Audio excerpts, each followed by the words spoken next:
Elle était là, ma première véritable affaire. Elle ressemblait tellement aux précédentes, à celles sur lesquelles j'avais échoué. Mais à peine débarqué, que je retombais sur mes vieux travers, incapable du discernement indispensable pour espérer sauver cette équipe ou cette appli. Et pourtant, je voulais que ça change. L'heure de la remise en question avait sonné. Il était temps de mener une véritable enquête à la hauteur du limier que je voulais vraiment devenir. Laissez-moi vous raconter ça.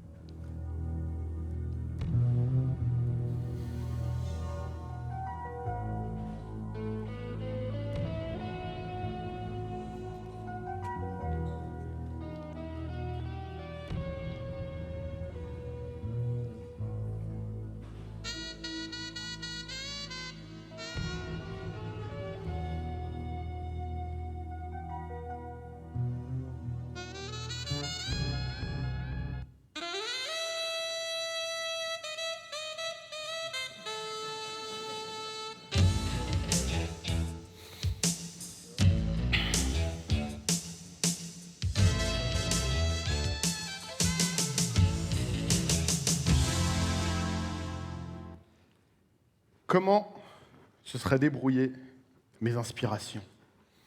Tex Murphy, Eddie Valiant et autres, Dick Tracy. Ça, c'est la question qui était probablement la bonne question à se poser à ce moment-là. Il devait bien y avoir un moyen de trouver, de comprendre qu'est-ce qui nous faisait aussi mal dans cette appli.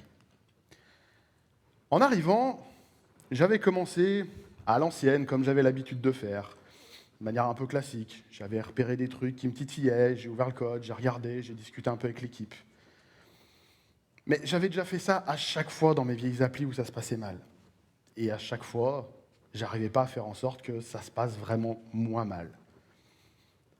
Donc en fait, je voulais changer de méthode. Et même plutôt trouver une méthode qui me permette d'amasser de la donnée de manière un peu plus objective, plus factuelle. Essayer d'enquêter pour traquer tous nos pain points comme si c'était des criminels. Et les criminels, sur une scène de crime, ça laisse toujours des traces, toujours des indices, des empreintes, des passages de repérage pour savoir qui vient par là à quel jour. Mais dans le code, elle est où, la scène de crime? Tout ce que vous allez voir ici, c'est issu d'un bouquin qui s'appelle Your Code as a Crime Scene, qui a été écrit par Adam Thornhill. Si vous souhaitez y jeter un œil en fin de talk, il n'y a pas de problème, vous pourrez feuilleter. Moi, j'ai lu ce bouquin il y a quelques années, et il y a de ça à peu près 3 ans, je suis arrivé chez un client, il y avait pas mal de problématiques, et j'ai essayé de mettre en place certaines des méthodes et certains des outils qui sont précisés dans ce bouquin. Ce sont les outils que moi j'ai jugés les plus pertinents. Ça ne veut pas dire que c'était forcément les meilleurs, mais à l'instant T, je me suis dit que c'était ça qui était le plus pertinent. Il se peut que je me sois trompé, on en reparlera. Donc ceci est un retour d'expérience. Je ne suis pas en train de vous dire qu'il faut faire exactement ça, mais je pense que la démarche peut être sympa à apprendre. Donc dans mon code, elle est où la scène de crime? Eh bien, on va se poser d'autres questions. En général, une appli, elle va pas mal du jour au lendemain. On n'est pas le vendredi, ouais, je développe plein de features, on met en prod, il n'y a pas de bug, tout va bien, et puis le lundi, oh la vache, il y a tout qui prend du temps, je comprends pas, il y a des régressions de partout. Non, c'est plus sournois, plus insidieux, c'est lent, ça prend du temps. Et c'est cette dégradation dans le temps qu'on va essayer d'analyser et de décortiquer. Et quel est l'outil de base qui nous permet d'avoir des infos temporelles sur notre code? C'est Git, ou votre contrôle de code source si vous avez la malchance de ne pas bosser avec Git. Et Git, en fait, c'est une balance, c'est une immense balance. Donc on va lancer un Git blame, trouver les coupables qui ont poussé du code moisi, fin du talk, salut, je me casse. Non, je rigole, c'est un peu plus malin que ça. À toute fin utile, le but n'est pas de trouver des coupables humains, toutes les personnes qui font du code pourri le font parce que souvent le système fait qu'on a du mal à faire mieux, et c'est difficile de faire mieux. Ici, on va traquer des pain points. Qu'est-ce qui ne va pas dans le code et qui pose souci? Les humains, on les laisse tranquilles, on va essayer de travailler avec plutôt que de travailler contre. Donc, je me suis dit, plutôt qu'un git blame, on va lancer un git log. C'est une commande de base dans Git. Et on va regarder ce que ça donne. Donc, j'ai lancé cette commande-là. Alors, cette commande-là, vous voyez, donc il y a, je ne sais pas si je vais arriver à le pointer, si. Il y a un git log, il y a un pretty format, on reviendra un peu sur le pourquoi. Il y a du after, du before, et puis un truc pour que ce soit dans l'ordre croissant, décroissant, tout ça. Là, il y a des dates. Et ces dates-là ont leur importance. Quand je suis arrivé sur le projet, la codebase avait 5 ans. Je me suis dit, si je lance les analyses sur 5 ans, je vais avoir trop de bruit, je vais avoir trop de données, je ne vais pas savoir quoi en faire, ça va être compliqué. Il me faut une fenêtre temporelle qui soit plus restreinte, mais qui soit quand même pertinente. Si je fais ça sur les 2 derniers mois, est-ce que c'est ce qu'il faut? Je ne sais pas. Donc, je suis allé discuter avec l'équipe, avec les devs, avec le management, la chefferie de projet. Et c'est une histoire de dev dramatique, tout ce qu'il y a de plus classique. On m'a raconté que, en fait, la direction, il y a de ça un an, quand je suis arrivé, il y a de ça un an, la direction a voulu absolument, il y avait tout un tas d'évolutions à faire. C'était urgent pour le business, pour la légalité, tout ça. Donc, le management a eu la réaction la plus saine du monde et a dit non, on prendra le temps de faire les choses. Non, je déconne. Ils ont dit allez les devs, vous allez au charbon, vous allez sortir au plus vite.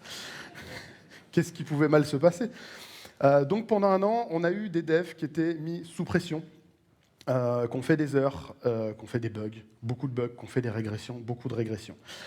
Donc j'ai pris cette fenêtre temporelle, ça c'est une fenêtre temporelle qui est réelle. Alors attention de ne pas se faire bouser par les dates, c'est du 1er octobre 2022 jusqu'au 30 septembre 2023, format américain de date. Et donc j'ai affiché un git log. Alors est-ce que je vais arriver à l'afficher? Hop, hop, hop. Alors, un git log, ça ressemble à ça. Alors, pour des raisons évidentes d'anonymat, j'ai anonymisé, on ne voit pas le nom des contributeurs et contributrices. Mais un git log, ça ressemble à ça. Donc, on a plein de commits, et sur chaque commit, on a les fichiers qui sont impactés avec le nombre de lignes ajoutées, supprimées. Et là, je vous le passe parce que le scroll va être pénible, mais en gros, ici, j'ai un fichier de 12 000 lignes. 12 000 lignes à étudier à la main. Yeah. Je ne suis pas fan. Mais quoi qu'il en soit, ma scène de crime, elle est là. Et les coupables ont forcément laissé des traces. Il va falloir trouver des choses, trouver des moyens, des analyses pour récupérer des informations pertinentes. Mais avant ça, quand j'ai sorti ce guide log, je me suis dit, on m'a raconté un truc, je vais faire une petite analyse un peu spécifique, et j'ai fait une analyse juste sur les mots qui reviennent dans les messages de commit. C'était un peu biaisé, je vais vous expliquer pourquoi. Donc, j'ai sorti mon git log, j'ai mis les messages de commit dans un Excel, j'ai fait mon chef de projet, j'ai fait un beau graphe pour que la direction, elle aime bien. Et qu'est-ce qui se passe sur mes commits d'un an? Donc là, c'est vraiment les données sur un an.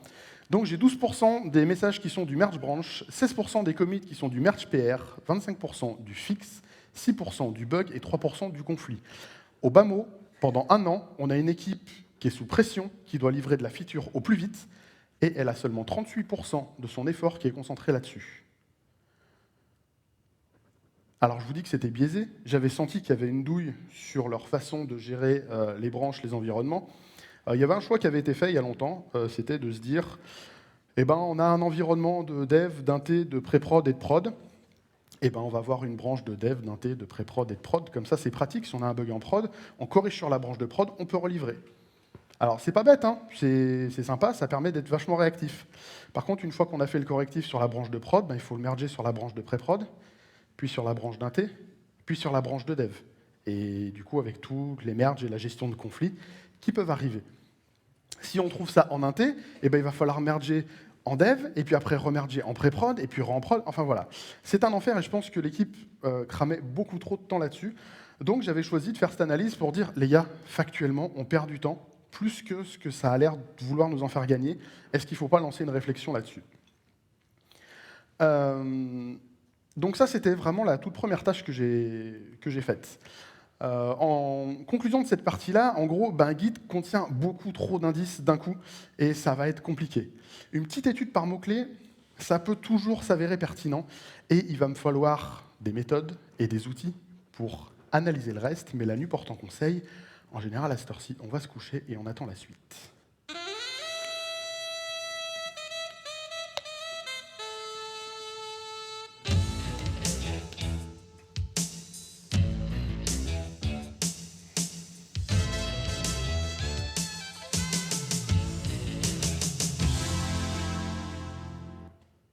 On va essayer de trouver des suspects.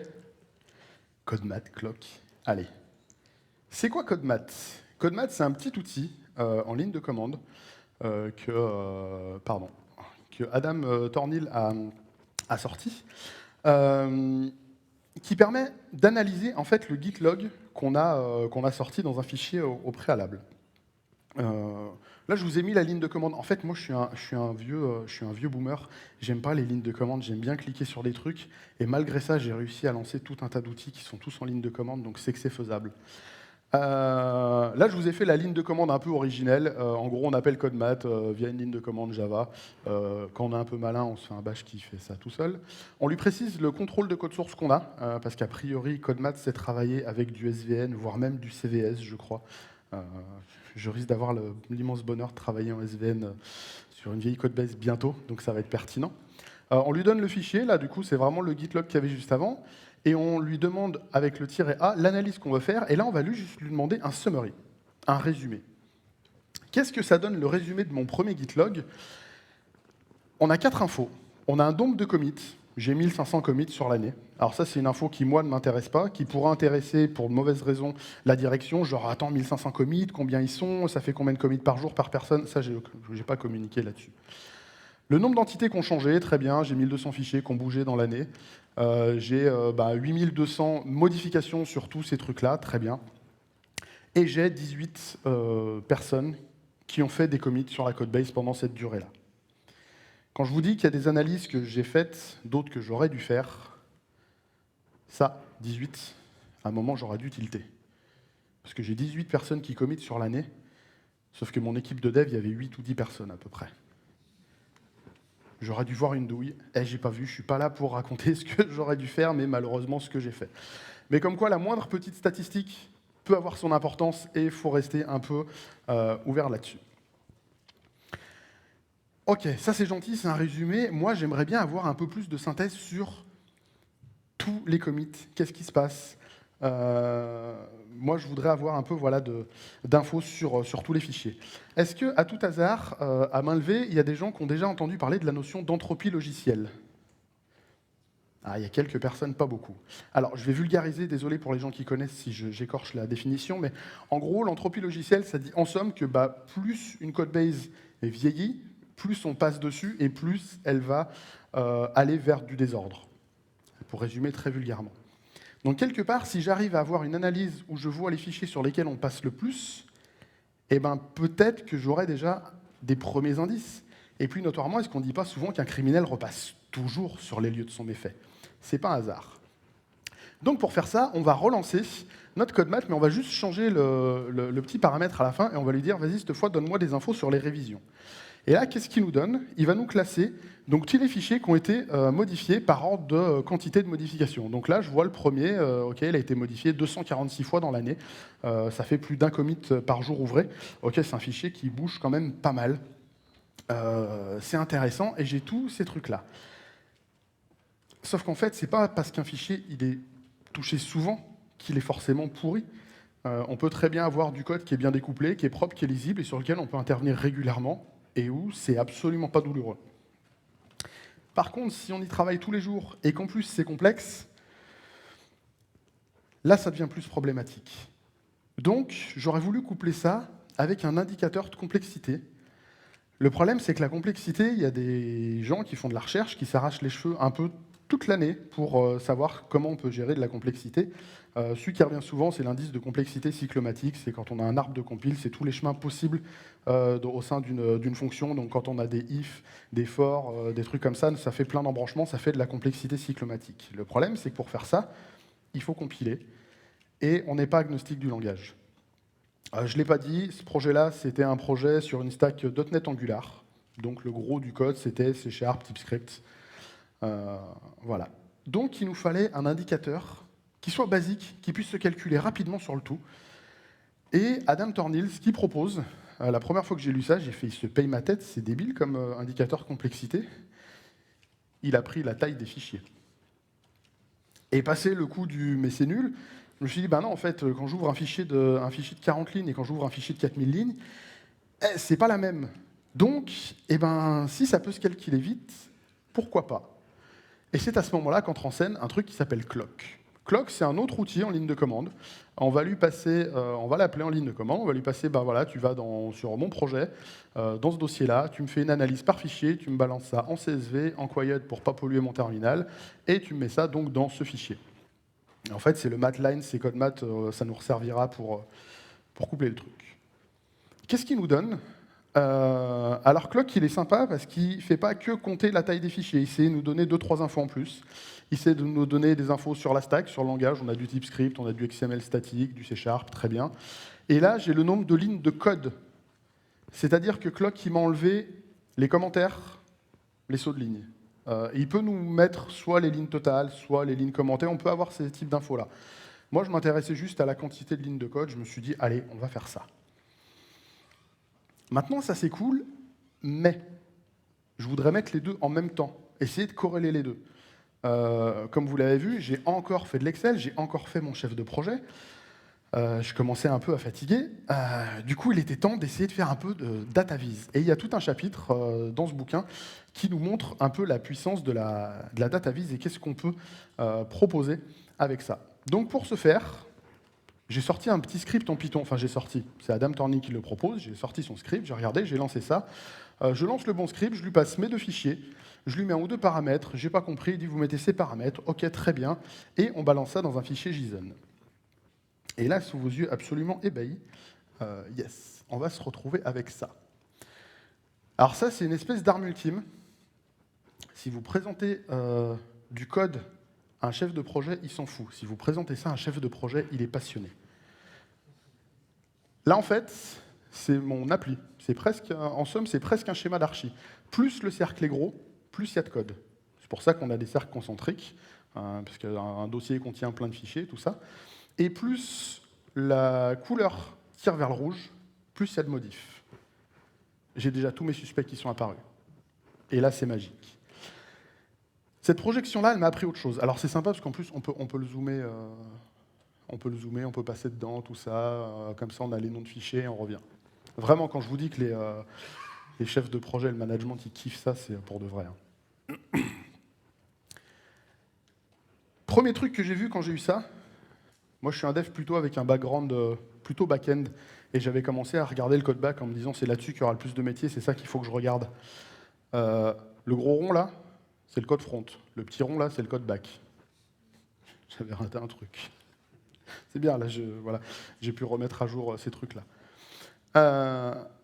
Donc avec tout ça, je me suis dit, c'est classe, on va pouvoir communiquer, et je vais pouvoir commencer à analyser chacun des suspects-là pour essayer d'aller un peu plus loin. Mais on a déjà beaucoup travaillé sur ce jour-là, donc moi, ce que je vous propose, donc c'est petit résumé. On a identifié les suspects avec une analyse quantité et complexité. On a une projection visuelle qui est hyper explicite. Je vous promets, faut pas sous-estimer l'impact de ce truc-là. Quand les chefs de projet me demandaient ce que je faisais, j'avais du mal à leur expliquer. Quand j'ai montré ça, ils ont fait « Ah ouais, trop bien !» Faut pas sous-estimer la com quand on est sur un projet. Et donc, c'est quoi la suite? On va se reposer, mais je pense qu'on va pouvoir interroger nos suspects.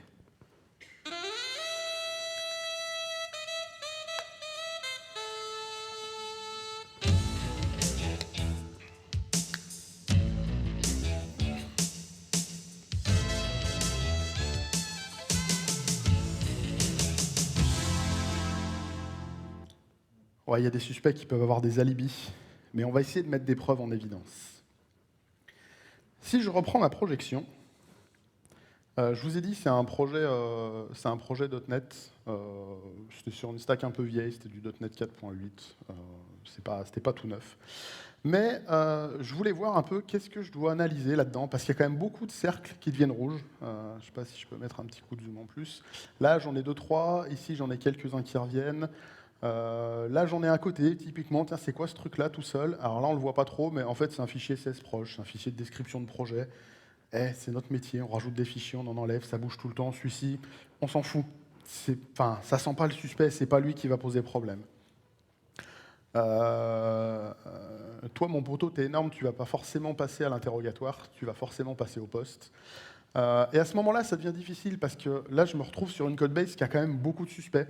Peut-être c'est lié au fait que j'avais pris une plage de temps qui était un peu grande. Mais je me suis dit, il faut que je choisisse parce que je ne peux pas analyser, partir tous azimuts sur toutes les directions. Donc j'ai choisi de garder en gros mes 3 suspects front, là les 3 gros, ces deux-là et celui-ci, et 2 suspects back.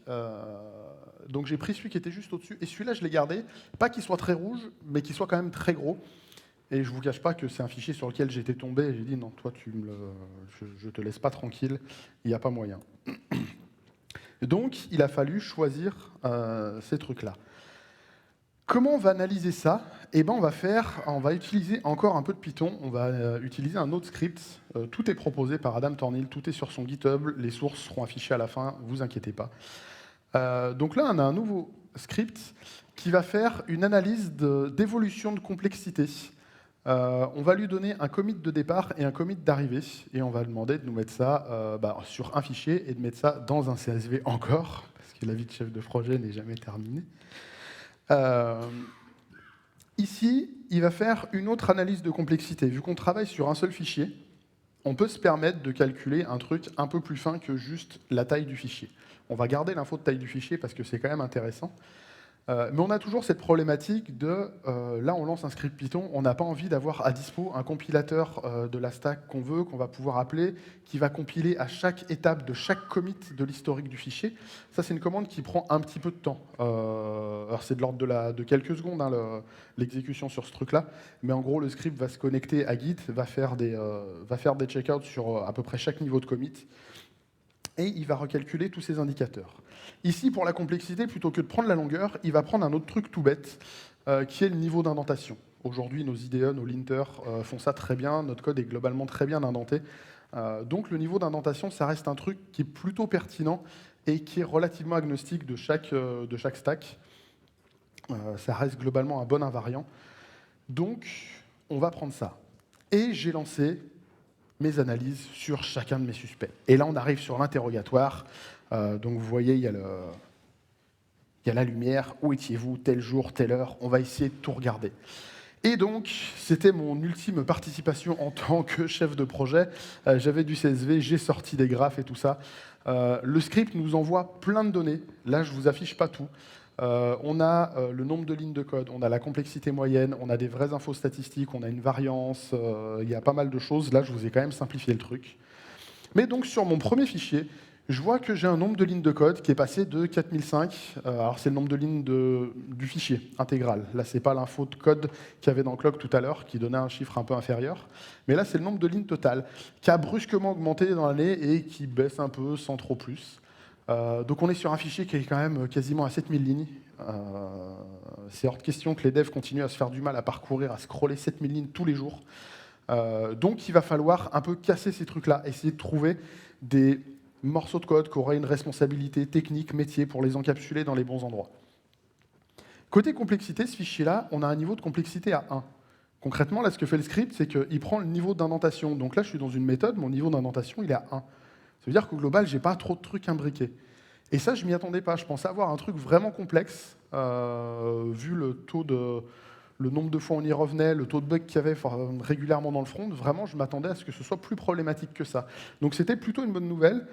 Plutôt que de dire tacler la complexité sur ce truc, en fait, on a, sans lire le code, on sait que c'est pas un problème de complexité sur ce fichier. C'est juste trop long, il y a très probablement de la responsabilité à faire émerger. Je vais les passer un peu vite, mais mon suivant, lui c'est pareil, il a son nombre de lignes qui a absolument explosé sur l'année, avec une complexité moyenne qui est un peu plus élevée, mais qui reste OK. Même conclusion, il faut arrêter de faire grossir ce fichier-là, il faut trouver moyen d'extraire des choses. Le troisième suspect, c'est exactement la même. On a toujours cette augmentation-là. On a la complexité qui monte un peu, mais il faut choisir ses combats. C'est pas drastique. Ça a rien, pour moi, il n'y a rien de dramatique. Mais voilà, on a toujours cette problématique de volumétrie. Ensuite, on va aller voir du côté de mes amis du code back-end. Moi, j'aime bien le back. Et là, je suis sur un contrôleur d'API. Normalement, un contrôleur d'API, il n'y a pas trop de code dedans. La logique métier n'est pas ici. Sauf que j'ai un fichier qui fait, à la base, qui fait 3000 lignes et qui a un niveau de complexité qui est abyssal. Mais il y a de moins en moins de lignes de code. Sur l'année, les devs ont réussi à supprimer 1000 lignes de code sur ce truc. Je ne sais pas ce qui a été fait. Et le niveau de complexité a perdu, allez, un demi-point. C'est pas encore énorme. Du coup, là, plutôt que de faire mon coach archi lead, ce que vous voulez, un peu pénible à dire « Ah, c'est moche ce que vous avez fait », là, c'est plutôt « Je sais pas ce que vous faites depuis 6 mois, 1 an, mais c'est cool. Continuez et essayez d'aller plus loin. Si vous arrivez à supprimer du code, à sortir des responsabilités de ce contrôleur pour les mettre ailleurs, c'est une bonne idée. Le niveau de complexité, ça a l'air plus pénible, mais il va falloir travailler dessus. Donc moi, ce que je vais avoir envie de dire à ce moment-là à l'équipe, c'est un contrôleur. Je ne veux pas qu'il y ait trop de métiers dedans. Il y aura peut-être un peu de transfo, puis des types métiers pour avoir des types qui sont sérialisables sur du JSON ou ce qu'on veut. C'est plus ça. Pour moi, la complexité est plus le problème de ce fichier-là. Donc on va essayer de travailler là-dessus. Le dernier suspect, c'était un peu mon doudou. Je l'avais vu, celui-là. Pour moi, c'était le gros problème, ce fichier-là. Je ne savais pas exactement comment l'attaquer à la base. Tout ce que j'ai vu, c'est que voilà, c'est un fichier qui est énorme. Il y a une petite baisse de nombre de lignes de code. Là, j'ai un artefact statistique. Ça vaudrait le coup de faire une étude spécifique. Il s'est passé quoi sur les 5-6 derniers commits? Pourquoi ça a monté, baissé? Peut-être une feature qui a été poussée, rollbackée, on ne sait pas trop. Pareil avec la complexité. Mais en gros, on a un fichier qui est assez stable en termes de durée, de longueur, pardon. On est sur du 5000 lignes de code. J'ai scrollé dedans quelques fois, je vous jure, on n'a pas envie. Il y a déjà des gens qui m'ont dit « mais monte les fichiers ». Non, je te jure, tu ne veux pas voir. Et on a une complexité moyenne qui, elle, est abyssale. C'est-à-dire qu'on est quasiment à 5. Alors 5 niveaux d'indentation, c'est-à-dire que dans votre méthode, j'ai if, for, if, for. Personne n'a envie de toucher à ces trucs-là. Alors en général, non, j'abuse. En général, il y aura alors c'est du .NET, on va avoir un using, un try, un if, un for, et puis encore un if. On n'a pas envie non plus de bosser là-dessus. Ce fichier-là, je l'avais dans le collimateur. Il y a des problèmes de complexité et des problèmes de volume. Il va falloir casser des dépendances, prendre des bouts de code, les mettre dans un fichier dédié, pour essayer de limiter d'abord le volume, pour ensuite pouvoir traiter la complexité. Parce que c'est le genre de fichier, quand on touche une méthode à un endroit, il y a des trucs qui pètent ailleurs, on n'a pas trop compris. Donc la première étape, ça sera de limiter le volume pour que la phase de refactoring, qui nous permet potentiellement de réduire le niveau de complexité, se fasse avec le moins de casse possible.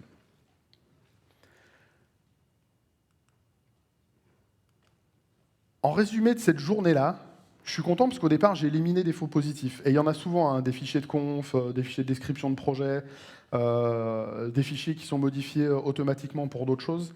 Ceux-là, en général, ça vaut le coup de les éliminer, ce n'est pas forcément le souci. J'ai mes premiers axes de travail. Limite, voilà, j'ai vu les fichiers, à quoi ça ressemble. Je peux avoir ces conclusions sans même ouvrir le code. Ça reste globalement pertinent. Et j'ai envie de dire, prévenons Scotland Yard, aka créons des tickets Jira, et puis pour essayer de suivre ces tâches. Mais encore une fois, la nuit portant conseil, on va dormir là-dessus et on va voir s'il n'y a pas, on n'a pas oublié des petits trucs et voir si on est sur les bonnes décisions. J'espère que vous aimez le saxophone.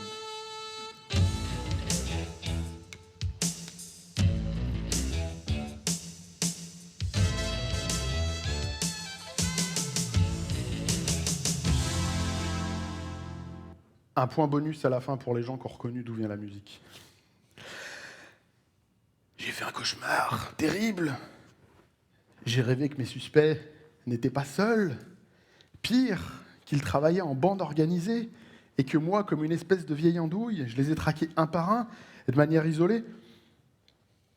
Et si, à tout hasard, tous les fichiers que je vous ai présentés, ils ne devaient pas être pris individuellement, mais plutôt potentiellement avec d'autres, qu'ils étaient en fait que des conséquences de problèmes plus larges, il fallait que j'en ai le cœur net, il fallait que je travaille un petit peu sur cet axe. Donc pour travailler là-dessus, j'ai ressorti CodeMath, le petit copain du début. Je lui ai dit, tu vas relancer tout comme tu avais fait, sauf qu'on va changer le paramètre à la fin. Et on va regarder s'il n'y a pas du couplage.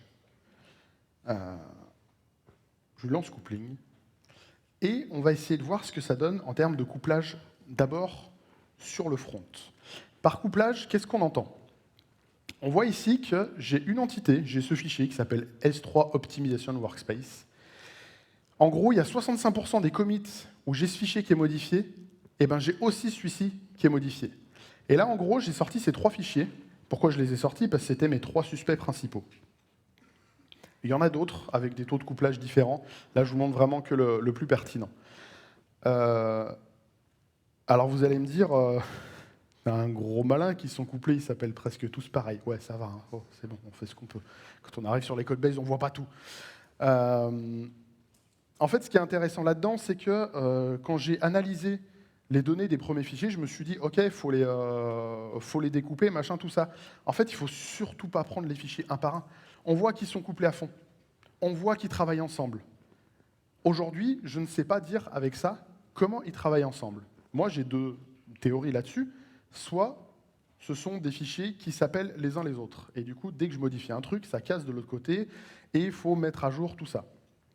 Ça, c'est la première possibilité, mais si c'est ça, eh ben, c'est cool, parce que les trucs qui sont couplés entre eux, on va les mettre dans un bloc dédié, dans un fichier dédié, et on aura des traitements qui sont un peu cohérents. OK, bonne nouvelle.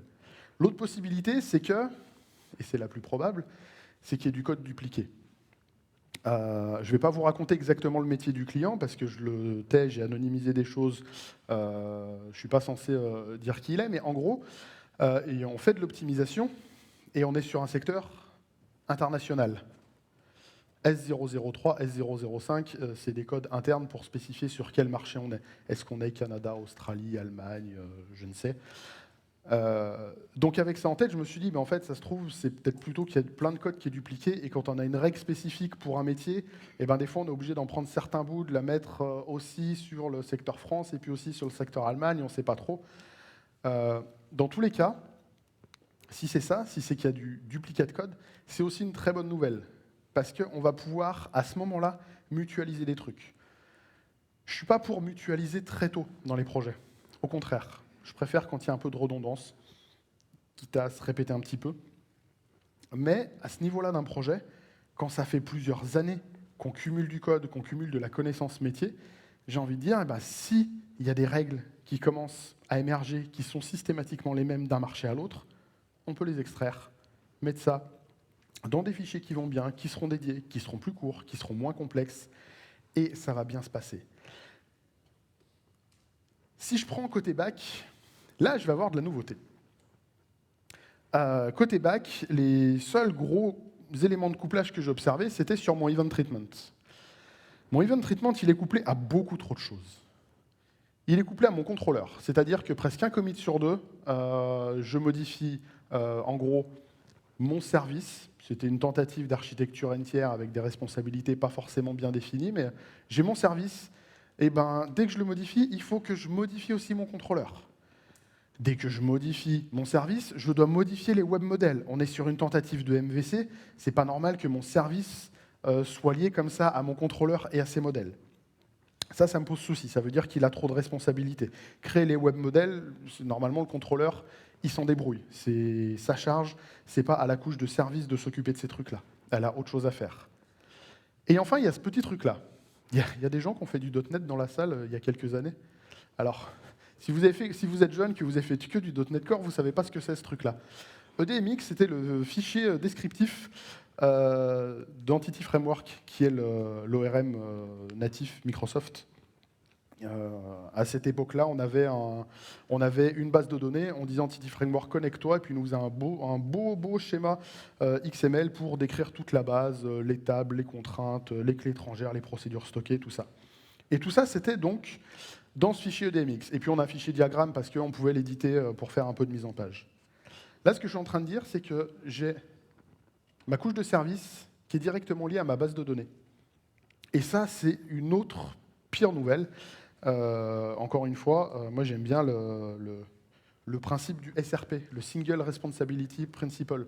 Chaque couche a une responsabilité. Là, manifestement, j'ai un super fichier, c'est ce qu'on appelle un God-Object, qui gère les modèles pour le front, pour l'API, qui gère les appels bases de données, qui gère les traitements du milieu.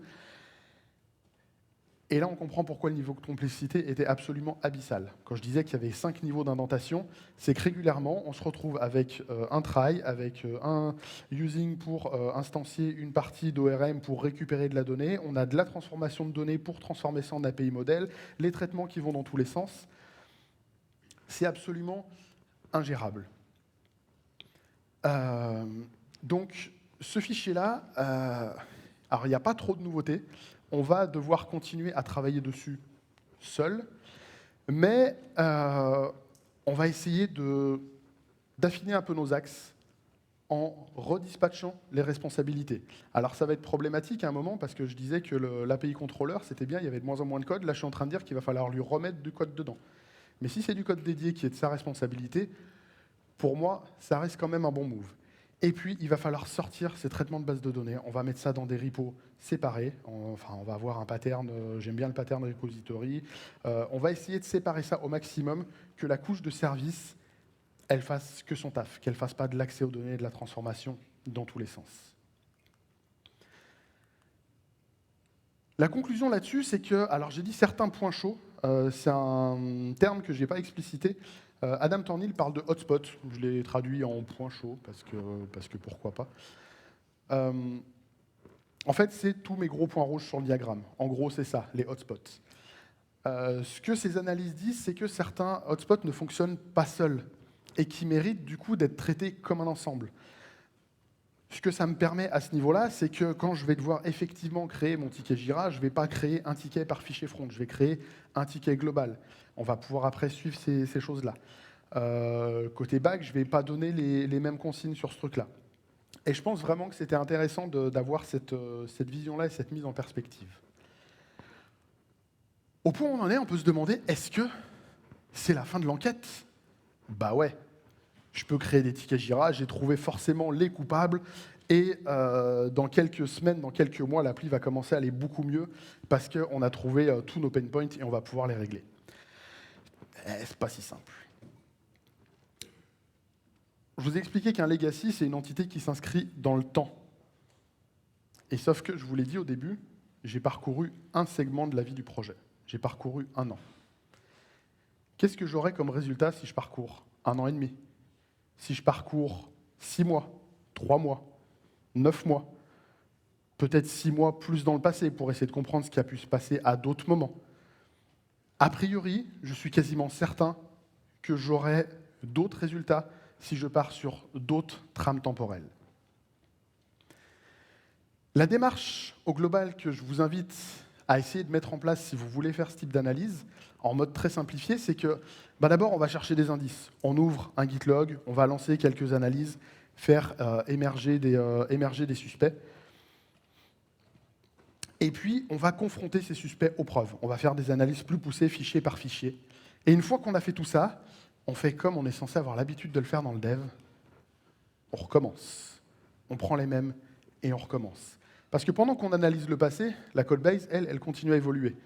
Moi, j'ai fait ces analyses-là, c'est un truc que je ne connaissais pas, j'ai appris sur le tas à faire ces trucs-là, ça ne m'a pas pris une demi-journée. Ça a pris plus de temps, le temps que je me dise quelle analyse me va bien. Là, je ne vous ai vraiment pas tout présenté, mais il y a des moments où j'ai tenté des débuts d'analyse, je me suis arrêté parce que ce n'était pas le plus pertinent, ça a pris du temps. Pendant ce temps-là, la codebase, elle évolue. On peut continuer à avancer. Si vous êtes sur des projets qui sont des projets agiles modernes, hein, j'entends, qui mettent en prod tous les 3 mois par exemple, faites des analyses tous les 3 mois, à chaque MEP. Maintenant, si vous êtes sur un vrai projet agile qui fait du déploiement continu, qui met en prod tous les jours, il va falloir trouver d'autres unités de temps qui vous paraissent pertinentes. Quoi qu'il en soit, on a toutes ces analyses, et après on peut se poser la question, après qu'est-ce qu'on fait? Et qu'est-ce qu'on pense? Je vous ai parlé de données. Est-ce que les données viendraient en renfort d'Esmel? Eh bien, quelque part, oui. J'avais des intuitions sur certaines problématiques et j'ai réussi à trouver des données qui venaient confirmer ça. Je viens d'employer le mot « confirmer ». J'ai un vieux talk sur les biais cognitifs. Il y a un truc qui s'appelle le biais de confirmation. Faites gaffe. Quand on pense un truc et qu'on cherche des infos qui vont dans le sens qu'on pense, on trouve. Même si des fois ça fait chercher trop loin. C'est toujours mieux d'essayer de prendre de la donnée de manière un peu naïve et de se dire « ça, je m'y attendais pas, je vais creuser ». Et ça m'est arrivé aussi. Pour aller plus loin, je vous rappelle que ça, c'est un Rex parcellaire. C'est un bouquin qui est plutôt agréable à lire. Alors, j'en parle beaucoup. Je n'ai pas d'acquaintance commerciale avec Adam Thornhill. Moi, j'ai tendance à dire lisez le bouquin, ça vaut le coup de l'acheter. C'est un bouquin à 50 balles quand même, ça fait un peu cher, j'en conviens. Adam Thornhill vend ces analyses-là en mode SaaS. Ça coûte cher. Acheter le bouquin, c'est vachement moins cher. Apprenez à le faire tout seul. Ça vaut vraiment le coup. Ce sont des lignes de commande. Globalement, on est tous devs. On sait automatiser de la ligne de commande. On peut mettre ça dans une CI. On peut trouver des moyens de générer des trucs plus dynamiquement. On peut se faire nos propres indicateurs, nos propres graphes de manière automatisée qui vont nous intéresser sur le projet, sous couvert d'avoir un petit peu compris et intégré la méthode.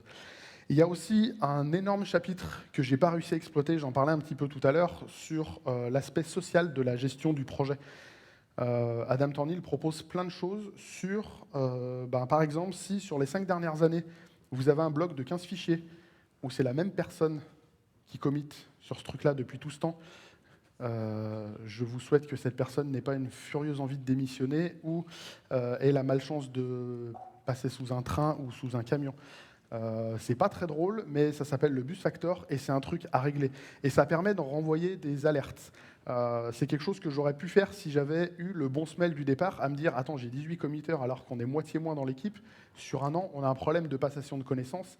Peut-être qu'à ce moment-là, le pair programming, ça va devenir une obligation pour pouvoir gérer tout ça. » Donc, ce bouquin est une mine d'or, à mon sens. Je vous invite vraiment, si vous êtes curieux, à vous plonger dedans. Et il est plutôt agréable à lire. Ça parle de Jack l'Éventreur au départ. C'est assez et de comment a été gérée l'enquête. C'est vraiment intéressant. Pour finir, je ne me suis pas présenté. Vous pouvez me trouver sur punkindev.fr. C'est le nom de ma boîte. Je suis freelance, développeur, coachcraft, un petit peu ce que vous voulez. Vous pouvez me retrouver sur les réseaux. Ici, avec ce picto, c'est le lien vers mon GitHub. Il y a à peu près tout ce que je vous ai raconté, tous les scripts, un petit peu dans l'ordre, tous les petits écueils un peu pénibles que j'ai rencontrés, comment je les ai gérés.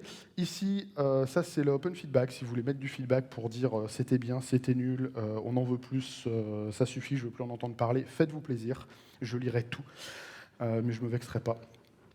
Promis. Et j'avais quelques remerciements quand même. Adam Thornhill, ce mec n'est pas super connu. Moi, je trouve qu'il y a un coup de génie d'avoir sorti ça, d'avoir sorti cette méthode. Les copains Romain Berton, Adrien Turpin, c'est des potes dev qui sont sur Lyon. Ce sont eux les premiers qui m'ont parlé de ce bouquin. Sans eux, je ne serais pas là à vous en parler. Je trouvais que ça sera très cool. Là, j'ai mon GitHub, donc c'est ce QR code-là. Là, il y a le GitHub de l'ami Romain qui a fait tous les exercices qui sont dans le bouquin. Alors, petite nuance. Là, il y a un 2. Lui, il a fait l'exercice de la première édition. Ça, c'est la deuxième. Il y a des scripts qui ont été mis à jour depuis. Mais c'est toujours intéressant d'aller y jeter un œil. Les sources de CodeMath par Adam Thornhill. Si vous voulez acheter le bouquin. Et sinon, CodeSyn, c'est la boîte d'Adam Thornhill. Il publie régulièrement des livres blancs qui permettent de... il fait beaucoup d'analyses sur des codebases réels. Alors, si vous lisez le bouquin... J'espère que vous ne faites pas du React parce qu'il s'est penché sur le repo de React.